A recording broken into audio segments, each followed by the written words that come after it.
Hey, friend, let me ask you something. Have you ever felt a little too comfortable in your faith because of your background? Maybe you found yourself thinking, I'm good, I've always been part of this. It's easy to settle into a routine, especially when faith feels like it's always been part of your story. Maybe you come from a long line of believers, or your family has always been part of the same church.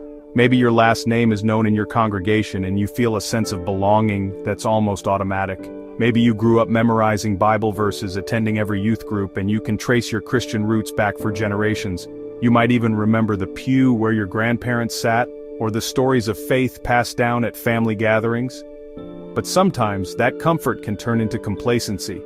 We start to believe that our history is enough, that our family's faith is our own, and that our place in the community is all we need.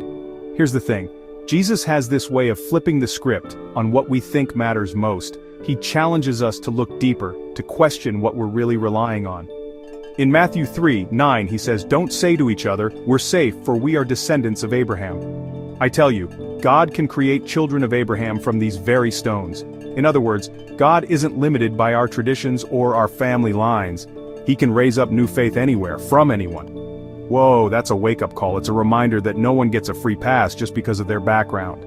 Jesus is saying it's not about your spiritual family tree, your church membership, or even how long you've been doing this whole Christianity thing. It's not about the years you've logged or the traditions you've kept. Our heritage can be a beautiful thing, a source of strength and encouragement, but it's not the foundation of our relationship with God. Don't get me wrong, your heritage is beautiful. The stories, the memories, the faith that's been handed down, they're all gifts. Your church community is a blessing, your story matters. The people who have shaped your journey are important, and the love you've received is real. But if you're standing before Christ thinking, I've got this. Look at where I come from, look at what I've done. If you're relying on your resume, your reputation, or your family's legacy, you might be missing the point. That pride can sneak in and make us forget the real foundation of our faith. It can make us blind to our need for grace, for humility, for a living relationship with God. The truth is, God isn't impressed by titles, traditions, or trophies. He's not looking for a list of accomplishments or a perfect record. He cares about your heart, about what's really going on inside beneath the surface, about what you truly believe, about whether your faith is alive, growing, and real, about how you love people, about how you treat those who can't give you anything in return, about how you show up when it counts, when no one's watching, when it's inconvenient, when it costs you something. It's so easy to compare ourselves to others, to measure our worth by the people around us, or by the standards we've grown up with. To think, well, at least I'm part of the right crowd, or I grew up with all the right answers. Maybe you've even felt a little superior, thinking you've got it all figured out.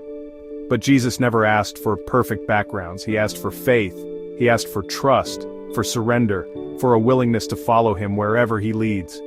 Real, living, breathing faith that changes how you act, how you love, and how you deliver hope to the world. Faith that moves you to serve, to forgive, to reach out to those who are hurting. Faith that humbles you, that reminds you every day that you need God's grace as much as anyone else. So, let's lay down the pride, let's be honest about where we're putting our trust. Let's stop finding our worth in our history, our ethnicity, or our reputation. Let's look in the mirror and ask, is my faith real? Is it changing me? Instead, let's focus on the faith we live out every single day, the way we trust, the way we give, the way we reflect Jesus to those around us. Let's be known for our love, our generosity, and our willingness to step out in faith. Let's walk forward, not because of where we've come from, but because of who we're following. Let's let our actions speak louder than our history. Because at the end of the day, it's not about where you come from. It's about who you're following, and how you're living that out. And that's what matters most.